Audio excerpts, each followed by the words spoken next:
마태복음 강해 1. 하나님의 구원은 모든 것을 뚫는다. 마태복음 1장 1절 말씀. 아브라함과 다윗의 자손 예수 그리스도의 계보라. 아멘. 아멘. 기도하겠습니다. 하나님 감사합니다. 저희들을 불러 모아 주시고 오늘도 거룩하고 복된 주일에 주님 앞에 나올 수 있도록 은혜를 주셔서 감사합니다. 하나님, 오늘 우리의 모든 삶이 오직 하나님께만 드려지는 삶이 될 수 있도록 도와주시고 날마다 믿음 가운데 살아갈 수 있도록 인도하여 주시옵소서. 예수 그리스도의 이름으로 간절히 기도하옵나이다. 아멘. 광고 잠깐 더 드리겠습니다.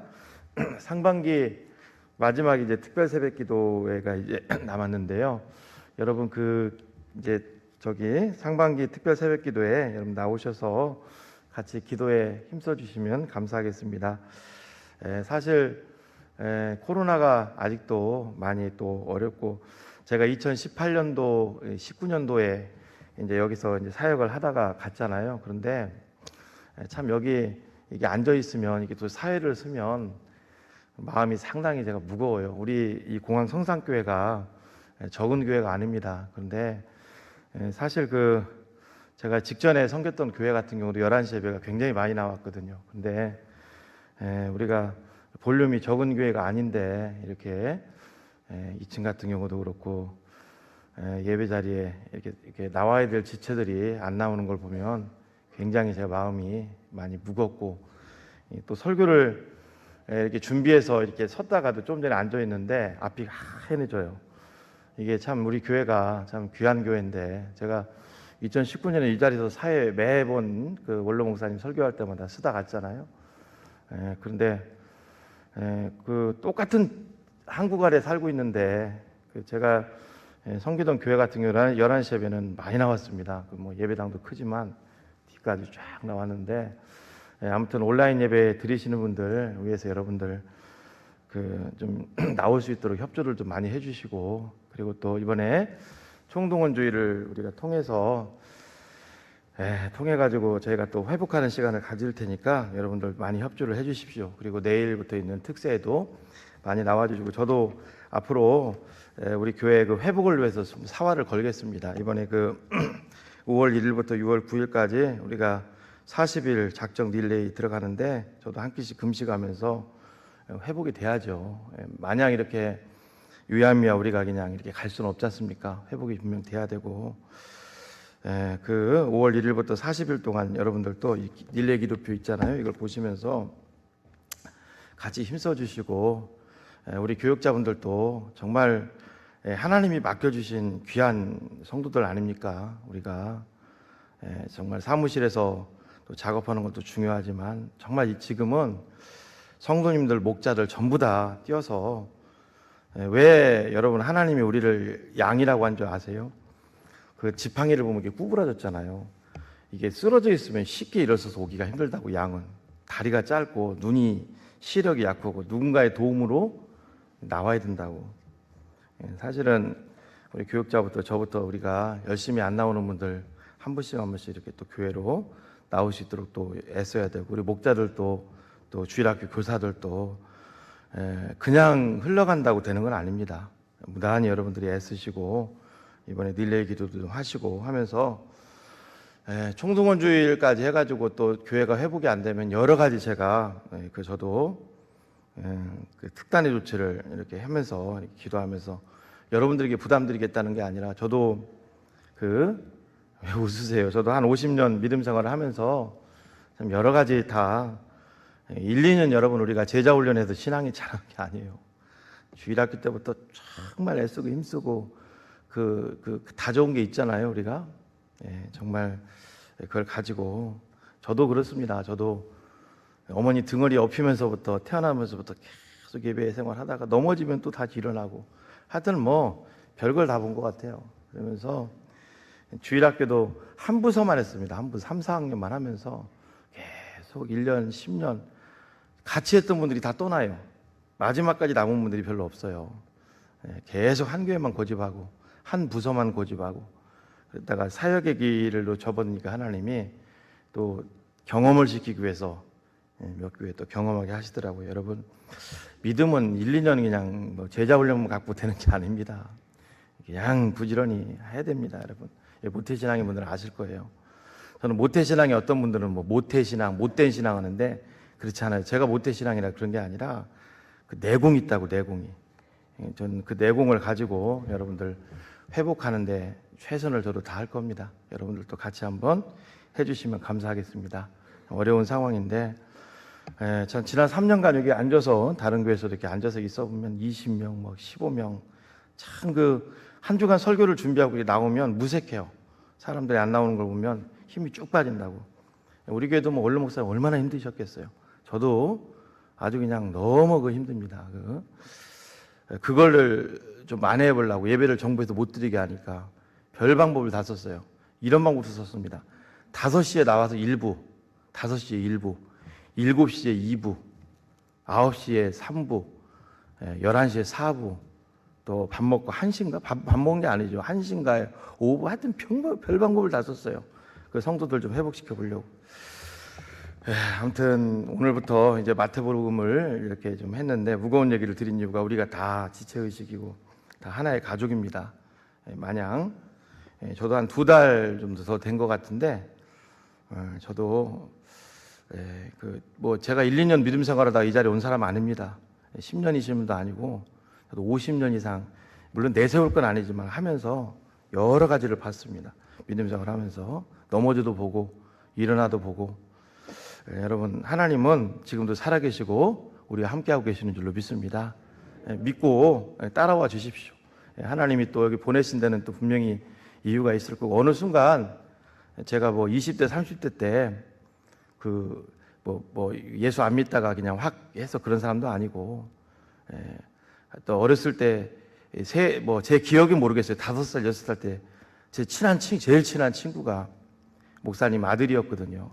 늘 교회가 놀이터예요. 목사님 서재가 놀이터고, 거기서 그냥 어머님이 그냥 업혀가지고 새벽 예배 계속 다니고, 내공으로 또 여기까지 왔어요. 왔고 앞으로도 하나님이 내공으로 또 분명히 인도해. 사실 저는 저희 아이들은 그 게임을 그렇게 막 좋아하더라고요. 근데 사실 저는 미나토 같은 거, 뭐 오락하는 거 그런 거 잘 몰라요. 그런데 그런 거 안 한 것도 좀 감사한 것 같아요. 그런 거에 뭐 빠져본 사람도 아니고. 기도하겠습니다. 하나님 감사합니다. 정말 어려운 시기를 우리가 지나고 있는데 우리의 모든 삶을 하나님 지켜주시고 붙들어 주시고 늘 주님과 동행하는 삶을 살 수 있도록 인도하여 주시옵소서. 하나님, 정말 우리가 주님만을 의지하게 도와주시고 하나님 뜻대로 나갈 수 있도록 도와주시옵기를 간절히 원합니다. 오늘도 말씀 앞에 나온 성도님들 지켜주시고 붙잡아 주시옵소서. 예수님의 이름으로 기도하옵나이다. 아멘. 하나님의 구원은 모든 것을 뚫는다라는 제목으로 말씀을 같이 나누려고 합니다. 오래전에 이 미국에 5명의 자녀를 둔 그 아버지가 계셨어요. 근데 이 한 아들이 유독 몸이 약하고 또 총명하지도 못하고 늘 형제들 가운데 이 왕따를 당하는 것이었습니다. 늘 주눅이 들어 살아요. 늘 어둡고. 아버지는 그걸 보고 마음이 늘 아팠습니다. 그래도 어느 날 아버지는 특별한 결심을 하고 시장에 가서 나무를 이제 5그루를 사오셨어요. 그리고 아들을 이제 5명을 앞에다 불러 앉히고서 그런 얘기를 했습니다. 앞으로 1년 동안 이 나무를 잘 키우게 되면 내가 너희들에게 큰 상을 줄 거다. 아이들은 기대감을 갖고 이제 미국이 땅이 넓으니까 뒤뜰에 가서 이제 나무를 아버지랑 같이 심고 거름을 주고 열심히 키웠습니다. 이제 1년이 지났어요. 근데 나무가 쭉 있는데 3번째 나무가 유독 5개 중에 더 키가 크고 아주 잘 자라 있는 걸 자랐어요. 알고 봤더니 가장 그 5명 아들 중에 병약하고 똑똑하지 못하고 늘 왕따를 당하는 연약한 아들의 나무였습니다. 아버지는 그 아들을 불러앉히고 동생들이 보는 앞에서 이제 칭찬을 합니다. 아니, 어떤 특별한 방법이 있었냐고, 어떤 방법으로 이렇게 나무가 이렇게 잘 자랄 수 있었냐고. 뭐 특별히 한 건 없죠. 그러면서 막 칭찬을 하면서 내가 너에게 뭘 좀 주려고 하는데 뭘 원하냐고 물어보니까 준비조차도 되지 않았어요. 그렇게 소심한 아들이에요. 뭘 뭘 바랄 것조차도 없는 거예요. 아버지가 아이에게 좋은 걸 주면서 그런 얘기를 했습니다. 내가 볼 때는 네가 앞으로 훌륭한 식물학자, 이 식물을 잘 키우는 걸 보니까 훌륭한 식물학자가 되어서 많은 사람들에게 영향을 끼치는 사람이 될 것 같다고. 아들은 생전 처음 태어나가지고 형제들 앞에서 그렇게 칭찬을 받는 것 같아요. 자부심이 생기고 기분이 참 좋았습니다. 몇 날 며칠을 그냥 잠도 안 오고 너무 기쁜 마음으로 지냈어요. 그냥 일주일 정도가 됐습니다. 일어나가지고 이제 거의 뭐 잠이 안 오고 너무 좋은 거죠. 아버지한테 칭찬을 또 형들, 동생들 앞에서 들었으니까 얼마나 기분이 좋았겠어요. 근데 이제 한 번은 잠이 안 오니까 새벽에 일찍 일어나서 궁금한 거예요. 나는 동생이나 형들처럼 나무를 키우기 위해서 그렇게 애쓴 것 같지도 않은데 왜 내 나무가 그렇게 잘 자랐을까?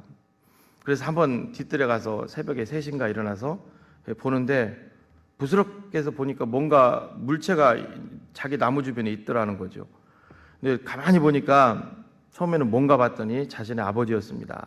아버지가 물 주는 조루 또 거름 이걸 사다가 특별히 자기 그 나무를 가꾸는 것을 봤습니다. 아버지가 그러셨구나. 아무도 모르죠, 그것을.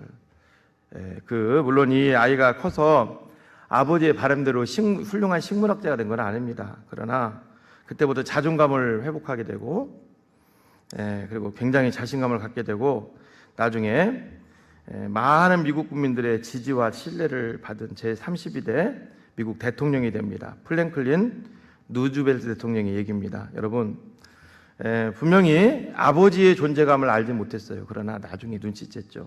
제가 이 얘기를 왜 서두에 드리냐면 마태복음 우리가 이제 쭉 앞으로 보실 텐데 제가 마태복음을 쭉 이제 주의를 하면서 중간중간에 구약도 좀 넣겠습니다. 마태복음을 볼 텐데 마태복음 1장 1절부터 이제 쭉 17절까지 보게 되면 족보가 계속 이어지죠. 그죠? 근데 이 족보를 보면 하나님 얘기는 없어요. 분명히 하나님이 안 보입니다. 찾아보세요, 여러분. 그런데 신기한 게 뭐냐면 하나님이 깊이 들어가면 들어갈수록 그 배후에 숨어 계신 것을 보게 되죠. 마치 나무를 가꾸는데 아버지가 그렇게 유독 병약한 아이의 나무를 힘있게 가꾸는 것을 아무도 눈치채지 못했던 것처럼 하나님도 우리 이 역사의 배후에 안 보이시지만 분명히 존재하시고 지금 우리와 함께하고 계시다는 겁니다. 여러분, 오늘부터 이제 보는 이 마태복음은요, 유대인들을 위해서 쓴 복음서입니다. 유대인들을 위해서. 그렇기 때문에 마태복음에는 구약에 대한 말씀이 많이 나오죠. 그리고 예수님의 사역을 가장 사실적으로 다루고 있는, 어떻게 보면 사복음서 중에서 가장 어떻게 보면 중요한 복음서가 바로 마태복음입니다. 그리고 이제 반면에 이제 또 많은 장소를 차지하는 복음서 중에 하나가 이제 누가복음인데요. 이 누가복음은 이제 굉장히 지적인 거, 사실을 좋아하는 헬라인들을 위해서 쓴 겁니다. 그러다 보니까 누가복음은 이 30가지 이상의 그런 실제적인 사실들이 많이 나오죠. 처음에 누가복음 시작도 우리에게 이루어진 이 사실에 대하여, 그러니까 이제 서로 다르다는 거예요. 오늘 저는 이 마태복음을 통해서 오늘 본문이 우리에게 주는 교훈을 한번 찾아보길 원합니다. 첫째요, 우리가 믿는 예수 그리스도는 우리를 구원할 약속된 메시아라는 사실입니다. 우리를 구원한 약속된 메시아다. 1절을 다시 한번 읽어볼까요? 시작. 아브라함과 다윗의 자손 예수 그리스도의 계보라. 이게 무슨 뜻이냐면 예수님은 누구라는 거예요? 아브라함의 자손, 또 다윗의 자손이라는 거예요. 단순한 여러분 자손이라는 게 아니죠. 여러분, 아브라함의 자손, 다윗의 자손. 이 마태복음을 보면은 족보가 누구부터 시작합니까? 아브라함부터 시작해서 예수로 딱 끝나요. 근데 누가복음은 예수 그리스도부터 시작해서 누구로 끝나요? 하나님으로 끝나요. 중간에 이제 그때 이제 아담이 나오는 거죠. 어떻게 보면 헬라인들을 설득하기 위해서는 그게 더 필요한 논리죠. 헬라는 세계를 상징하는 거니까. 여러분, 이 아브라함의 예수님이 자손으로 오셨다는 것은 그냥 단순한 아브라함의 어떤 후손으로 오셨다는 것이 아니라 뭐를 보여주냐면 아브라함과 하나님이 맺은 언약의 성취자로 오셨다. 이게 굉장히 중요한 겁니다. 아브라함과 하나님이 맺은 언약의 성취자로 그리스도께서 이 땅에 오셨다는 거예요. 물론 지금도 유대인들은 예수님을 그냥 선지자 중에 하나 정도로만 믿어요. 별로 대수롭지 생각 안 씁니다. 그러나 우리는 다르죠. 창세기 여러분 12장 2절로 3절을 제가 한번 읽어볼게요. 내가 너로 큰 민족을 이루고 내게 복을 주어 내 이름을 창대하게 하리니 너는 복이 될지라. 너를 축복하는 자에게는 내가 복을 내리고 너를 저주하는 자에게는 내가 저주하리니 땅의 모든 민족이 너로 말미암아 복을 얻을 것이라. 이게 이제 아브라함과 하나님이 맺은 언약이란 말이죠. 근데 사실은 이게 엄청난 축복이죠.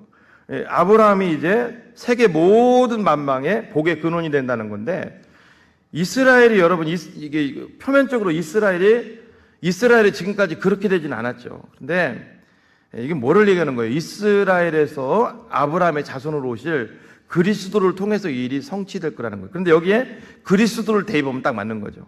그렇죠? 예수 그리스도가 복의 근원이고, 예수 그리스도는 땅의 모든 족속이 그리스도로 말미암아 영육 간의 복을 받는 축복의 통로가 된 거죠. 하나님께로 가는 지름길이 된 거죠. 이거를 얘기하는 거예요. 그러니까 이 아브라함의 자손으로 오셨다는 것은 아브라함과 하나님이 맺은 언약의 성취자로 그리스도께서 이 땅에 오셨다. 그렇습니다. 그리고 또 아브라함과 여러분 그 하나님이 맺은 언약이, 중요한 언약이 나오는데 바로 창세기 15장의 이 횃불 언약입니다. 횃불 언약. 창세기 15장을 보면은 이제 이렇게 시작합니다. 창세기 15장. 이후에 여호와의 말씀이 환상 중에 아브라함에게 임하여 이르시되 아브라함아 두려워하지 말라. 나는 내 방패요 너희 지극히 큰 상급이니라. 그런 다음에 창세기 15장 9절부터 제가 읽어볼게요. 이건 뭐 제가 안 가지고 왔습니다. 여호와께서 그에게 이르시되 나를 위하여 3년 된 암소와 3년 된 암염소와 3년 된 순양과 산비둘기와 집비둘기 새끼를 가져올지라. 아브라함이 그 모든 것을 가져다가 그 중간을 쪼개고 그 쪼갠 것을 마주대하여 놓고 그 새는 쪼개지 아니하였으며 솔개가 그 사체 위에 내릴 때는 아브라함이 쫓았더라. 제물을 앞에 놓고 하나님과 아브라함이 언약을 맺으세요.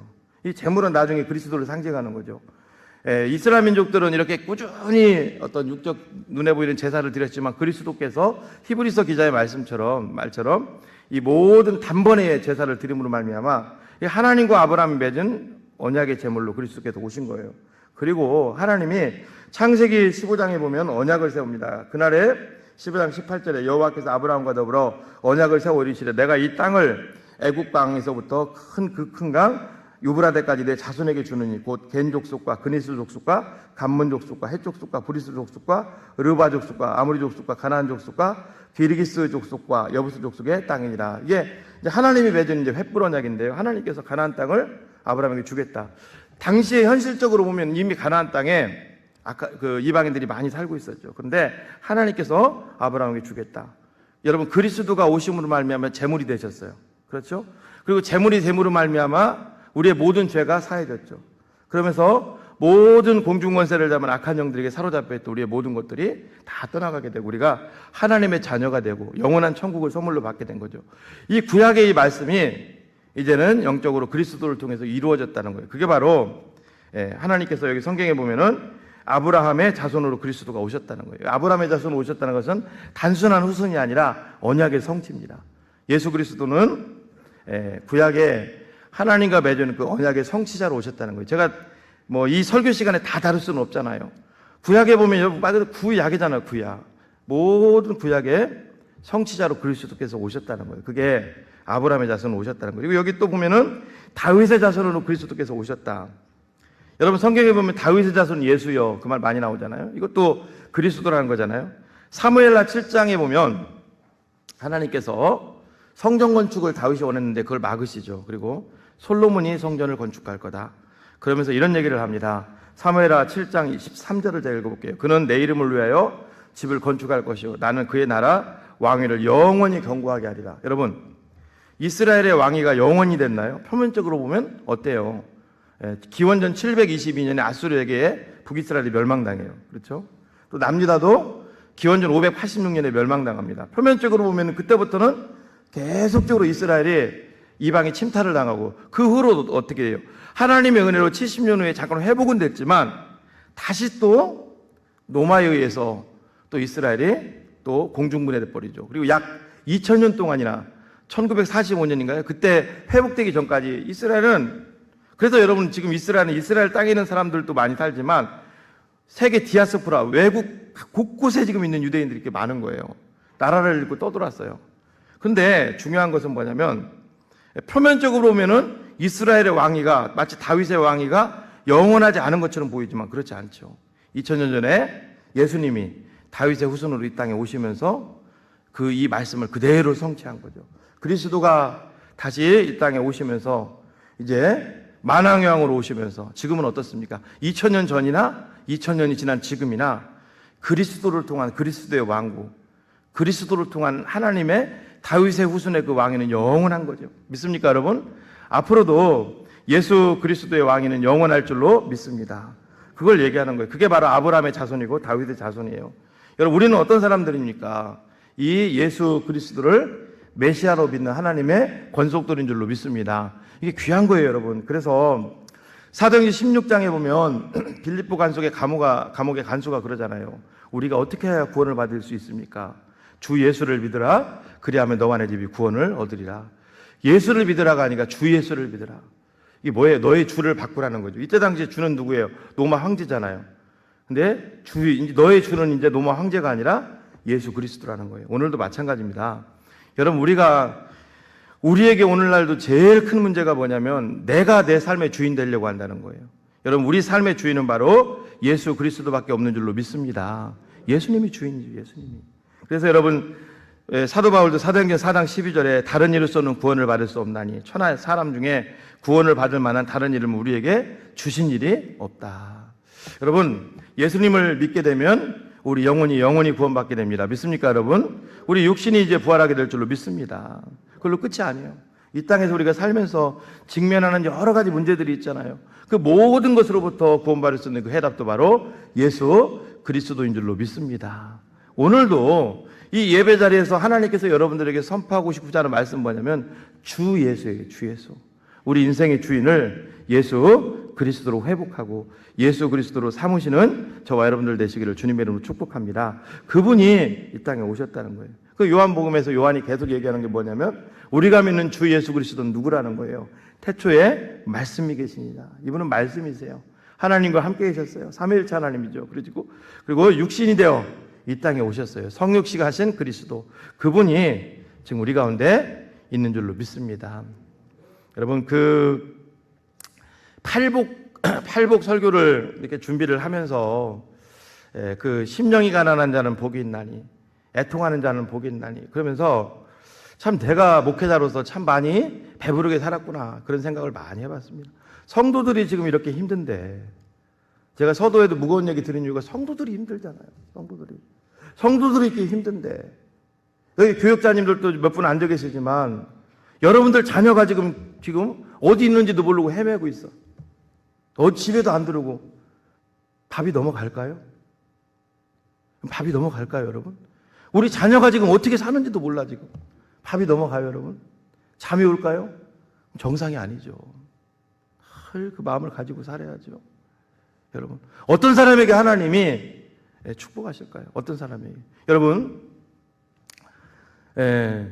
한국에 귀하게 쓰임받는 그 목사님들을 보면은, 예를 들면 이찬수 목사님 지금 분당으로 하면서 귀하게 쓰임받죠.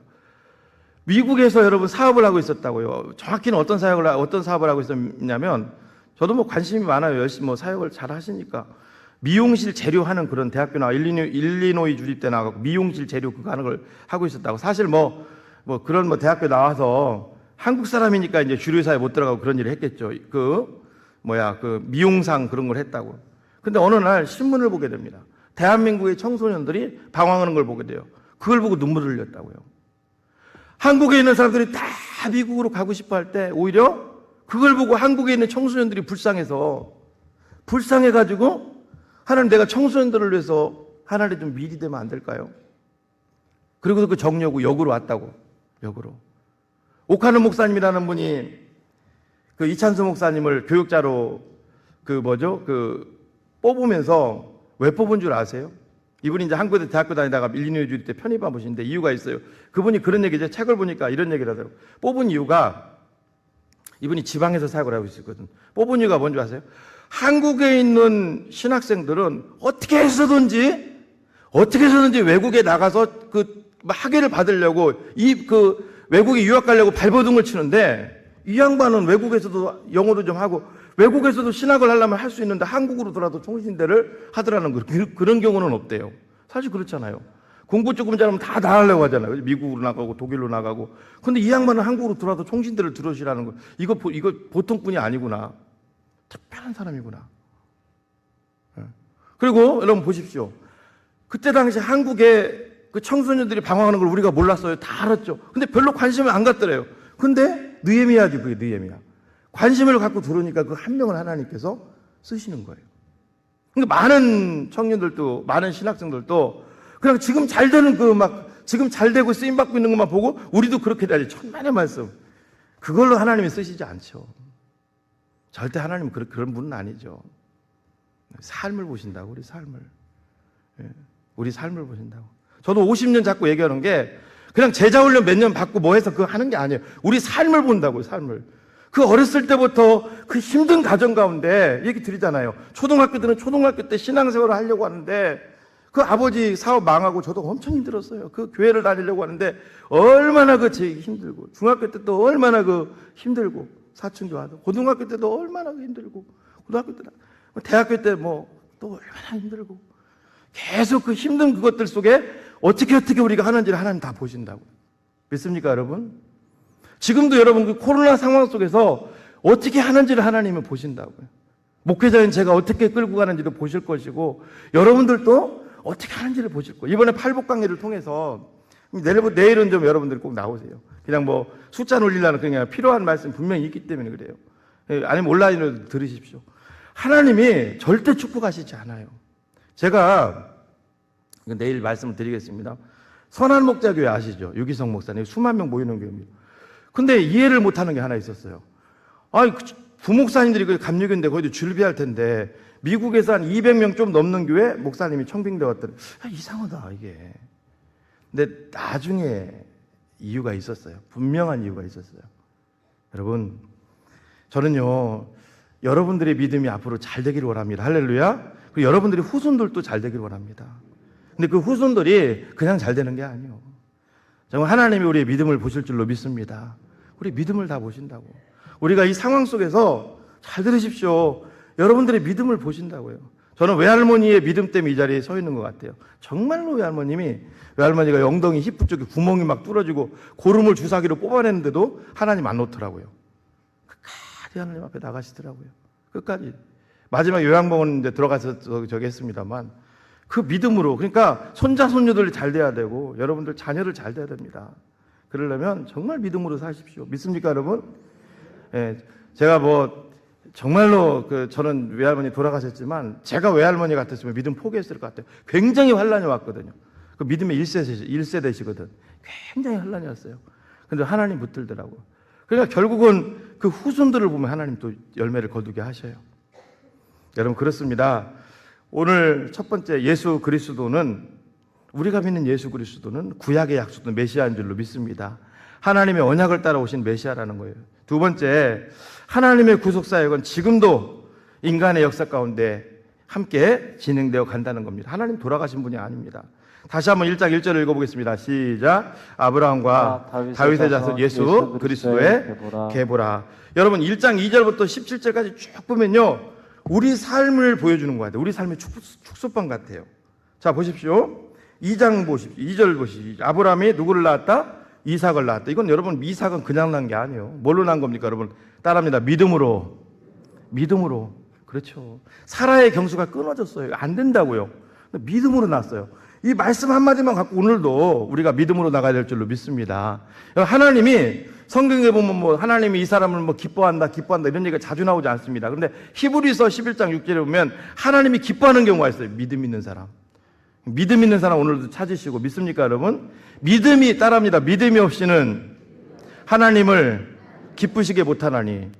그렇죠. 오늘도 하나님 믿음 보신다는 거예요. 그러니까 아브라함이 이삭을 낳았다는 것은 뭐냐면, 이게 먼저 여러분 잘 보십시오. 족보의 시작이 뭘로 시작해요? 따라합니다. 아브라함이 이삭을 낳았다. 믿음이잖아요, 믿음. 기가 막힌 거 아닙니까? 신약성경 처음에 시작도 여러분, 이거 믿음으로 시작하는 거예요, 믿음으로. 그러니까 여러분, 오늘도 이 자리에 여러분 오셨잖아요. 그럼 왜 오셨어요, 이 자리에? 돈 구하러 오신 것이 아니라 믿음 구하러 오신 줄로 믿습니다. 신앙생활은 결국 믿음이에요. 할렐루야. 아브라함이 이삭을 낳았다는 게 단순한 계보가 아니라 믿음이라고요, 믿음. 이삭을 여러분 믿음이 없이는 절대로 이게 불가능한 거죠. 믿음이죠. 아브라함이 하나님을 믿으니 그의 믿음을 의로 여기셨다. 할렐루야. 오늘도 믿음 붙잡고 나가야 될 줄로 믿습니다. 이게 믿음이라고요. 자, 그러면서 이제 여기 보면 이게 삶이 계속 펼쳐지는 거예요. 1장 3절에 보니까 유다는 다말에게서 베레스와 세라를 낳았다. 이게 뭐예요, 여러분? 유다는 시아버지, 다말은 며느리. 이 시아버지와 며느리 사이에서 이제 자녀가 태어나는 거예요. 베레스와 세라는 쌍둥이에요. 굳이 쌍둥이를 원래는 족부예요, 여러분. 한 명씩만 기록하는데 쌍태를 기록한 이유는 이게 사실이라는 거죠, 사실. 그러니까 여기에 나오는 이 족부는 여러분 다 이 역사적 사실에 의해서 나오는 거죠. 1장 3절부터 쭉 17절까지 읽어보면 여인이 4명이 나와요. 누가 나와요, 여러분? 다말이 나오고요. 그 다음에 룻기서에 있는 룻이 나와요. 그죠? 또 라합이 나오고 또 밧세바가 나와요. 원래 여러분 유대인들의 그 족보를 보면은 보통 남자들만 기록이 돼 있죠. 여자들은 죄송합니다. 기록이 안 돼 있습니다. 사실 뭐 여자들은 숫자에도 안 들어가 있죠. 우리나라도 그랬어요. 우리나라 여러분 조선시대 족보를 보세요. 왕의 족보를 보면 여인들이 없습니다. 쭉 남자들이 있잖아요. 그죠? 태조부터 시작해서. 마찬가지로 유대인들은 덕이 심했죠. 그런데 여기에 보면 여인들이 기록돼 있어요. 여인들이. 이유가 뭘까? 한 4가지로 좀 간단하게 설명해 드릴게요. 여러분, 이 성경의 역사는 하나님의 구속사잖아요. 지금 우리가 살고 있는 이 역사도 하나님의 구속사입니다. 뭐 세계가 뭐가 주인이네, 뭐 강대국이 주인이네, 러시아가 주인이네, 천만의 말씀. 하나님의 구속사의 일부분일 뿐이에요. 러시아도. 믿습니까? 모든 것은 하나님이 이끌어가는 거예요. 여러분, 공중권세를 잡았다고 해서 마귀가 이끌어가는 거 아닙니다. 우리가 살고 있는 이 모든 세상은 우주 만물의 주인이 하나님이에요. 다 하나님입니다. 욥기 보면 나오잖아요. 자, 그러면 여기에 왜 하나님의 구속사에 여인들의 이름이 족부에 들어가 있을까? 4가지를 살펴보면, 첫째는 하나님의 구속사는 인간의 연약함이나 어떤 악함 이런 것에 제약받지 않는다는 거예요. 어떤 일이 있어도 하나님의 구속사는 인간이 막을 수 없다는 거예요. 2번째, 여인들이 4명이 등장하는데 최소한, 원래는 4명이라는 설도 있어요. 최소한 2명은 이방인이죠. 누가 이방인이에요? 모압 여인, 룻도 이방인이고. 또 누가 이방인이에요? 여리고 기생, 라합도 이방인이죠. 그러니까 하나님의 구속사는 뭐예요? 이스라엘에만 국한되는 것이 아니라, 선민 이스라엘에만 국한되는 것이 아니라 앞으로 하나님의 구속사는 이스라엘을 뛰어넘어 세계 만방 가운데로 흘러갈 것을 하나님께서 이 족보를 통해서 말씀해 주시는 거예요. 지금 이미 우리는 그 시대를 살고 있는 것이고. 그리고 여러분, 또 하나님의 구속사에는 이 여인들을 보면 모압 여인 룻 누구예요? 이방 그무스 신을 섬기던 사람이에요. 밧세바, 남편이 있는데 물론 자이든 타이든 다른 남자와의 사이에서 자녀를 낳았어요. 그리고 기생 나합, 기생 나합이면 그 이름이 말해주겠죠. 또 누가 있습니까? 그 다말, 시아버지와의 그 사이, 그것도 여러분 시아버지인지 또 알고 있었어요. 그것도 정상은 아니죠. 그러니까 이 죄란 말이에요. 그러니까 뭐예요, 여러분? 예수 그리스도의 구속사에 이분들이 들어있는 것은, 원래 예수님은 죄가 없으신 분이에요. 근데 로마서 8장에 보면 죄 있는 모양으로 이 땅에 오셨어요. 그러니까 예수님의 구속사에 이 죄인들이 들어있는 것은 뭐냐면, 이 여인들 말고도 죄인들이 많이 들어있습니다. 그리스도께서 장차 우리 죄를 짊어지시고 십자가에 못 박혀 죄 있는 모양으로 돌아가실 것을 보여주는 거죠. 4번째는 또 예수님의 이 구속사에 여인들을 포함해서 많은 죄인들이 섞여 있는 것은 이유가 뭘까? 별의별 사람들이 다 섞여 있잖아요. 아하스 같은 사람, 극악무도한 사람이죠. 므낫세도 마찬가지고. 이들이 다 들어있는 이유가 뭐예요? 바로 이겁니다. 하나님의 용서죠, 용서. 하나님의 긍휼이죠. 이런 상황인데도 마지막에 누가 태어나요? 이 족보를 통해서 그리스도가 오시는 거예요. 우리 같았으면 벌써 싹둑 잘랐을 거예요. 벌써 끝장났을 거예요. 이건 아닙니다. 이건 아닙니다. 여러분, 우리도 그렇잖아요. 자, 저 좀 보세요. 우리가 무슨 사람들 사귀다가 사람 잘 사귀라 그러잖아요. 그렇죠? 친구 사귀는데 친구가 아니야. 그럼 관계 다 끊어버리잖아요. 그죠? 그냥 끊어버리잖아요. 이건 아니다 하고. 예수님의 족보를 쭉 보게 되면 어때요? 거룩해요? 아니잖아요.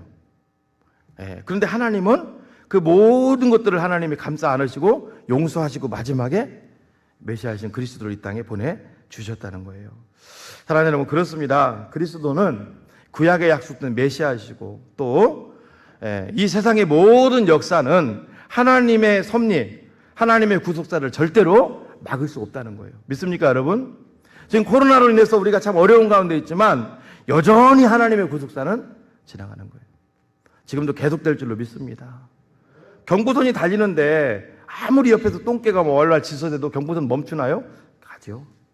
그렇죠? 우리도 마찬가지예요.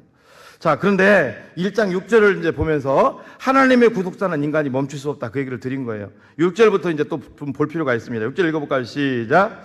이새는 다윗 왕을 낳으니라. 다윗은 우리아의 아내에게서 솔로몬을 낳고.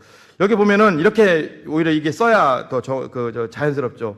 이새는 다윗 왕을 낳으니라. 다윗은 밧세바에게도 솔로몬을 낳고. 그런데 뭐라고 되어 있어요? 성경은 우리아의 아내에게도 솔로몬을 낳고. 이건 뭐예요, 여러분? 이거예요. 구원받은 자들의 삶을 이 한 절로 딱 보여주는 거예요. 아무리 여러분 다윗이 하나님 마음에 합한 자고 다윗이 하나님 뜻대로 살았다고 해도 밧세바 범한 건 잘못이에요, 아니에요? 잘못이죠. 그걸 하나님은 분명히 짚고 넘어가시겠다는 거예요. 우리아의 아내라는 것은 분명히 다윗이 뭐 그렇다고 다윗이 지옥 간다 그 얘기를 하는 게 아니라 아무리 다윗의 삶이 하나님 앞에 귀한 삶을 살았어도 우리아의 아내를 범한 것은 잘못이라는 거예요. 우리도 마찬가지죠. 사랑하는 여러분, 예수 그리스도를 믿고 구원받았다고 해서 우리 인생이 다가 아닙니다. 과거에 여러분들이 살면서 잘못된 것들은 철저하게 회개하십시오. 할렐루야. 그리고 지금 이후의 삶은 철저히 하나님 마음에 합한 자의 삶을 살기를 주님의 이름으로 축복합니다. 하나님 뜻대로 살기를 최선을 다하십시오. 어제 이제 평상시에 안 드는 생각이 문득 들었어요. 이렇게 입구를 이렇게 들어오는데 보니까 전도지가 잔뜩 쌓여 있고 이쪽을 또 보니까 물티슈가 많이 있어요. 참 전도지 물티슈를 풍성하게 계속 갖다 전도하시라고 이렇게 막 비치해 놓는 교회도 흔치 않을 거예요. 대부분 교회가 또 그 제한시키거든요. 왜? 막 나눠주면 그게 또 막 그 의미가 없다. 근데 우리는 참 그런 면에서는 후하죠. 근데 문득 그런 생각을 해봤어요. 우리가 하나님을 믿는데 전도하는 거 하나님 너무 기뻐하시는데, 그렇죠? 전도하는 거 너무 기뻐하고 헌신하고 봉사하고 예배하는 거 너무 기뻐하는데, 근데 지나다니면서 이렇게 보니까 전도지가 그대로 있어요. 저게 만약에 돈이었다면, 저게 만약에 500만 원짜리 지폐였다면 남아있을까? 물티슈가 만약에 저게 50만 원짜리 저게 지폐였다면 남아있을까? 안 남아있겠죠. 가져가라고 마음껏 쓰면은 아마 얼마 후에 동나겠죠. 그렇죠? 근데 문득 이런 생각이 들어요. 우리는 저부터도 그런 생각이 들었어요. 하나님을 나는 믿는데 우리가 이 땅에서 하나님이 기뻐하는 삶을 전도를 하고 삶을 살면은 하나님이 나중에 상 주실 것을 다 믿는데, 자, 여러분께 대답해 볼게요. 우리가 하나님, 여러분 예수님 믿으시면 아멘? 이 땅에서 하나님 기뻐하는 삶을 살면은 전도라도 하고 기뻐하는 삶을 하면은 하나님께서 상 주실 것을 믿으시면 아멘? 아멘 했단 말이에요. 한 3분은 지금 안 했지만, 자, 아멘을 했어요. 근데 왜 또 그게 암이 입 따로 발 따로 놀까요? 그것도 참 재밌어요. 그렇죠? 믿음 문제가 아닌가. 결국은 믿음 문제가 아닌가. 여러분, 그렇습니다. 하나님께서 우리의 삶을 기억하십니다. 다윗이 그렇게 하나님 뜻대로 살았지만 우리아의 아내 범한 것은 하나님이 보시더라는 거예요. 그건 잘못됐다. 마찬가지로 또 하나님의 뜻대로 살려고 발버둥 치는 것도 하나님이 보시더라. 자, 보세요. 9절과 10절을 읽어주세요. 목사님 시작. 우시아는 요담을 낳고 요담은 아하스를 낳고 아하스는 히스기야를 낳고 히스기야는 므낫세를 낳고 므낫세는 아몬을 낳고 아몬은 요시야를 낳고. 여기 왕들이 쭉 나오잖아요. 우시아는 어떤 사람이에요? 하나님 뜻대로 살다가 뒤에 가서 자기 마음대로 살다가 또 어려움을 겪은 왕.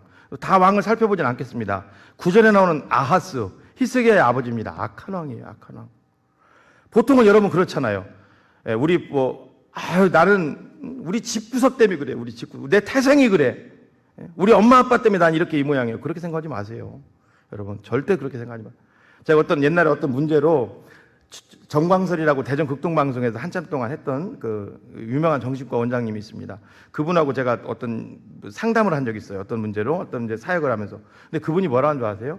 세계인의 통계를 보면요, 우리 생각으로 그렇잖아요. 부전자전이라고 부모님이 뭐 이렇게 막 술 먹고 부모님이 안 좋으면은 자녀들도 그런다. 그런데 우리는 그런 생각을 많이 하고 있어요. 유교적인 문화 때문에. 근데 세계인의 통계를 보면 부모님이 약한데 자녀가 선한 경우가 훨씬 많대요. 그때 생각을 바꿨어요. 그렇구나. 내가 너무 좁은 우물한 개구리격으로 봤구나. 그러니까 우리는 그러잖아요. 그 아버지의 그 어머니의 그 자녀, 그게 아니라는 거예요. 오히려 부모님들이 세대가 안 좋았는데 자녀 세대가 훌륭한 경우가 훨씬 많대요. 그것도 일리가, 그게 참 귀한 것 같아요. 정신과 원장님이 그 얘기를 하시더라고요. 여러분, 히스기야가 그런 스타일이에요. 아버지 아하스는 자식을 막 인신제사로 드릴 정도로 악한 왕이었다고. 근데 히스기야는 얼마나 선한 왕이었습니까? 얼마나 귀한 왕이었습니까? 그렇죠? 예. 그럼 우리도 마치 이 말씀을 보면서 뭐예요? 하나님은 어때요? 히스기야의 그 믿음을 하나님이 보는 것처럼 환경적으로 보면 히스기야가 오히려 악인의 삶을 살기에 더 합당해요. 그렇죠? 이스라엘의 역사를 보면요, 악한 왕 속에서도 악한 자녀가 막 나오고 그렇잖아요. 근데 히스기야는 아니란 말이에요. 우리도 마찬가지. 우리가 잘 보십시오. 지금 모든 환경 속에서 이 자리를 박차고 하나님의 뜻대로 여러분들이 살려고 애를 쓰신다면 하나님이 그거 보시겠다는 거예요. 할렐루야. 그게 믿음인 줄로 믿습니다. 오늘 여러분, 오늘 이 예배 자리에 나오신 여러분, 여러분들이 삶이 지금 난 부모님 때문에 그래. 나는 당신을 잘못 만나서 지금 내 이 결혼 잘못해서 이렇게 된 거야. 나는 우리 아이들이 막 우리 힘들. 그렇게 탓하지 마시고 지금 하나님 앞에서 여러분들이 믿음으로 사시기를 바랍니다. 우리 삶은 여러분 이 세상이 끝이 아니요. 영원한 천국이 우리에게 예비되는 줄로 믿습니다. 여러분, 예수님의 십자가의 보혈을 의지하는 자들은 모든 악한 세력으로부터 우리가 자유함을 얻게 될 줄로 믿습니다. 오늘 하나님 앞에서 기도하십시오. 믿습니까, 여러분? 오늘 기도하십시오. 사람은요, 항상 여러분 잘 될 수 없어요. 이번 뭐 설교도 항상 잘 되는 건 아니죠. 오늘 말씀 같은 경우도 그래요. 이게 사실은 여러분 오늘 말씀이 그거잖아요. 우리가 작심하고서 이제 성경 좀 읽어야 되겠다 하고 마태복음부터 시작했는데 이게 딱 졸리기 딱 된 말씀이에요. 여기서 딱 보면 맨 낳고 그렇죠? 벌써 눈꺼풀이 내려간다고 여기서부터. 그래서 아마 신약 성경은 그 얘기가 나왔나요? 요한복음부터 읽으라고. 이게 괜히 이거 읽으면 이게 힘들거든요. 사실 목회자도 마찬가지예요. 여기 이런 굉장히 쉽지 않은 본문이거든요. 그렇죠? 거기다가 또 내일부터 있을 저는 원로 목사님처럼 수십 년 목회한 사람도 아니고 팔복을 한번 또 정했어요. 어렵게 계속 매월 이 본문을 막 정하다 보니까 팔복 뭐예요, 여러분? 한 절이거든요. 딱 한 절. 쉽지 않다고요, 쉽지 않. 어저께 같은 경우도 그냥 어깨가 천근만근이요. 왜냐하면 특세로 다가오고 주일로 다가오는데 천근만근이에요.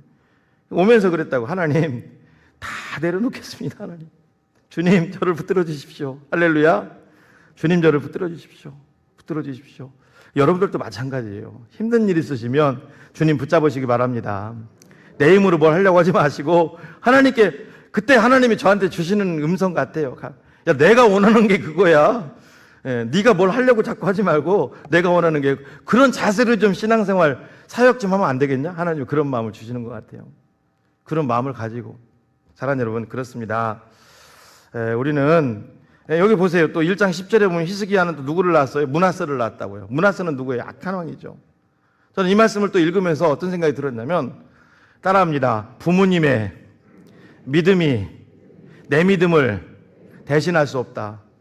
정신 똑바로 차리셔야 됩니다. 부모님이 장로님이고 목사님이라고 해도요, 이게 엉망으로 사는 사람들 많습니다. 마찬가지예요. 우리도 우리 믿음이 똑바르다 해서요, 우리 자녀들도, 우리 부모님들도 마찬가지예요. 자녀들이 엇길로 갈 수 있어요. 항상 정신 바짝 차리시고. 여러분, 내가 하나님 앞에 바로 서 있다 해서, 내가 기도한다 해서 또 자녀들 그냥 놔두면 안 됩니다. 여러분, 사무엘 같은 경우도 얼마나 하나님 앞에 바로 선 사람입니까? 근데 그 자녀들 보십시오. 요엘과 아비안가요? 막가진 뜻대로 가잖아요. 항상 두렵고 떨림으로 자녀들의 신앙도 점검하시는 저와 여러분들 되시기를 주님의 이름으로 축복합니다. 1장 16절에 보니까 또 야곱은 마리아의 남편 요셉을 낳았으니 마리아에게서 그리스도와 칭하는 예수가 나시니라. 누구 얘기가 나요? 요셉은 딱 한 줄로 기록됐어요. 마리아의 남편. 그런데요, 1장 19절에 마태복음 1장 19절에 하나 덧붙이죠. 제가 읽어드릴게요.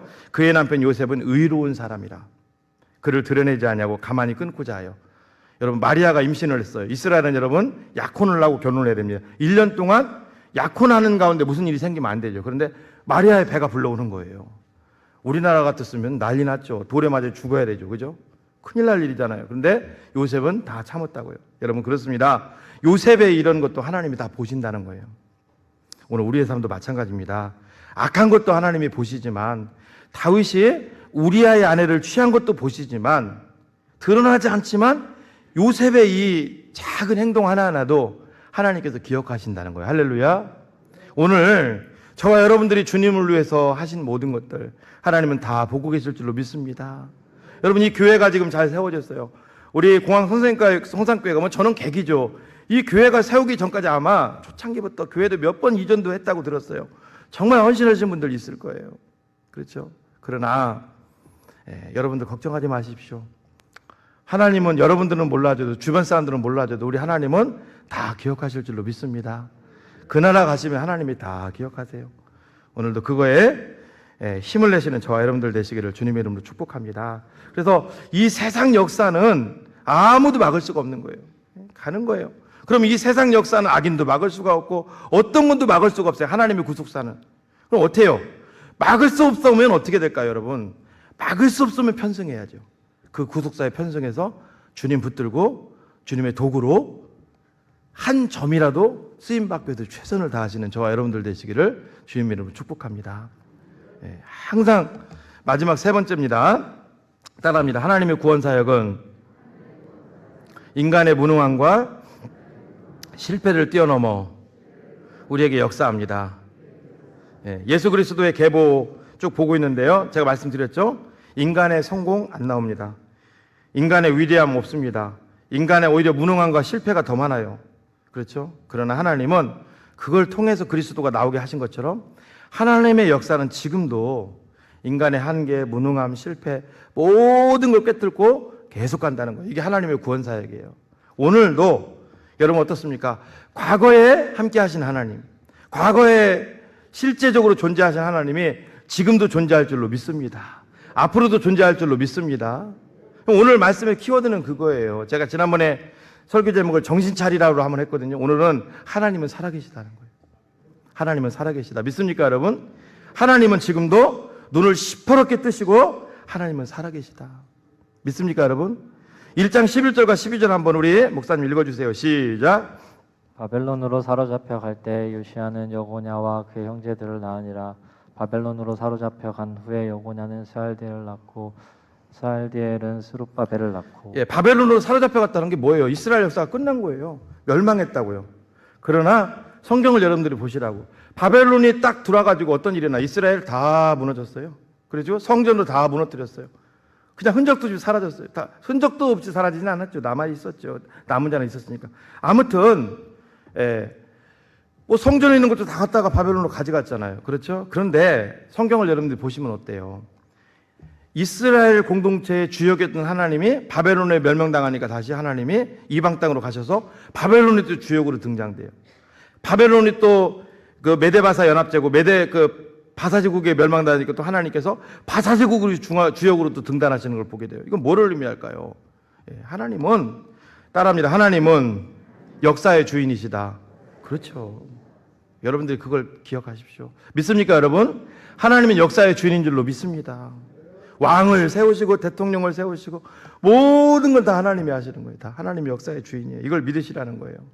여러분, 그러니까 오늘 이 설교를 딱 들으시는 분들은 설교 딱 끝나고 나서 나는 안 돼, 뭐 절망적인 말, 뭐 끝장났다 그런 얘기 하시면 안 됩니다. 왜 끝장납니까? 내가 잠깐 힘들 뿐이에요. 여러분들 삶이 지금 힘드세요? 그럼 두 가지를 살펴보십시오. 첫째는 내가 연단받고 있지는 않은가. 하나님은 연단받는다는 거 믿음으로 그걸 여러분들 잘 버티면 귀하게 쓰신다는 거예요. 아니면 죄 때문이 아닌가. 죄로부터 오는 고난도 있죠. 잘 한번 생각해보세요. 죄로부터 오는 고난은 어떻게 돼요? 지혜로운 사람은 빨리 회개해야 되죠. 회개라는 게 여러분, 내가 이러이러한 죄를 졌습니다, 하나님 용서해 주세요, 이게 끝내는 것이 아니라 어떤 것인가 하고서 끊어야죠. 뭐 음란한 영화를 계속 중고등부 청년부들이 본다. 그럼 어렵단 말이에요. 내 삶이 자꾸 힘들단 말이에요. 그럼 하나님, 내가 음란한 영화를 봐서 잘못했습니다, 용서해 주세요, 그럴 게 아니라 음란한 영화 자체를 끊어야죠. 그리고 거룩한 삶으로 나가야죠. 믿습니까, 여러분? 예수 그리스도를 붙들어야죠. 그리고 믿음의 연단 가운데 있는 분들은 믿음으로 잘 버티십시오. 하나님께서 여러분들 축복하실 줄로 믿습니다. 말씀을 마무리하겠습니다. 여러분, 사도 바울은 로마서 8장 28절에 이렇게 얘기를 했어요. 우리가 알거니와 하나님을 사랑하는 자, 곧 그 뜻대로 부르심을 입은 자들에게는 모든 것이 합력하여 선을 이루느니라. 여러분, 참 지금 우리가 어려운 시대에 살고 있습니다. 그러나 이것도 다 하나님의 뜻인 줄로 믿습니다. 지금 상황 속에서 어떻게 해야 되는가? 내 주변에 어려움을 당하는 지체들에게 찾아가셔서 손을 내미시고 그들을 주님께로 다시 회복시키시고 이끄시는 저와 여러분들 되시기를 주님의 이름으로 축복합니다. 그리고 그게 어려우신 분들도 있을 거예요. 제가 만약에 저는 설교자로 세움을 받았어요. 제가 우리 교회 와가지고 저도 진짜 신방하는 거 전도하는 거 싫어하는 사람이 아닙니다. 모든 시간 90%를 다 신방으로 다닌다. 물론 사람들 나오겠죠. 목사님이 뛰어나가면. 근데 그거 다는 아니죠. 다른 것도 해야 되니까. 여러분들도 여러분들 삶이 있고 신앙생활 범주 내에서 여러분들이 할 수 있는 것에 최선을 다하시는 거예요. 믿습니까? 그리고 그것도 힘든 분들은 기도하시라는 거예요. 기도만큼 능력 있는 게 어디 있어요? 제가 기도 강조하잖아요. 기도. 왜? 기도는 여러분 연약할 때만 기도하는 게 아닙니다. 힘들 때, 아쉬울 때, 어떤 게 막 내 삶에 주어져야 될 때 이게 기도가 아니라고요. 이것도 필요하지만 성경을 보니까요. 진짜 기도해야 될 사람은 어떤 사람인 줄 아세요? 모든 걸 갖춘 사람. 성경을 딱 보니까요. 어려울 때 사람이 무너지지 않았어요. 언제 무너졌어요? 잘 나갈 때 무너지는 거예요. 잘 나갈 때. 다윗도 그랬고 솔로몬도 그랬고 왜 그럴까요? 잘 나가면은 교만해져요. 모든 게 갖춰지면 교만해진다고요. 내가 여기까지 올라간 것처럼 보인다고. 모든 게 내 능력으로 된 것처럼 보이고. 사람은 그리고요. 여러분 이게 아니라고 해도요. 사람은 그래요. 아니라고 해도요. 사람은 뭔가 갖추고 뭔가 잘 되고 우리 자녀들이 잘 되면요. 자꾸 얘기하고 싶다고 다른 사람들한테 자랑하고 싶다는 거죠. 돈 많아 보세요. 자랑하고 싶다고요. 근데 정말로 그게 믿음의 본질은 아니죠. 그러니까 저는 그렇게 생각합니다. 제가 기도를 매일 강조하는데요. 기도는 어려운 사람들만 그러는 것이 아니라 우리 교회 지금 모든 게 잘 되는 분이 있으세요. 뭔가 좀 넉넉하시고 살림살이 편안하신 분들 그거 기도하셔야 됩니다. 교만죄 찾아온다고 교만죄. 나중에 잘못되면 어떻게 하려고 그래요? 하나님 앞에 기도하시고 안 되는 분들은 또 안 되는 분들은 기도하시고 하나님 앞에 기도하시면 하나님이 여러분들에게 가장 좋은 곳으로 인도해 가실 줄로 믿습니다. 오늘도 우리는 어제보다 오늘보다 내일을 더 귀하게 우리를 이끌고 계시는 그 하나님을 찬양하고 하나님 앞에 바로 서시는 귀한 믿음의 권속들 되시기를 주님의 이름으로 축복합니다. 하나님 감사합니다. 오늘도 우리를 붙들어 주시고 우리가 믿음으로 살게 하시고 하나님을 바라보게 하시고 주님만 의지할 수 있도록 인도하여 주시옵소서. 예수님의 이름으로 기도합니다. 아멘.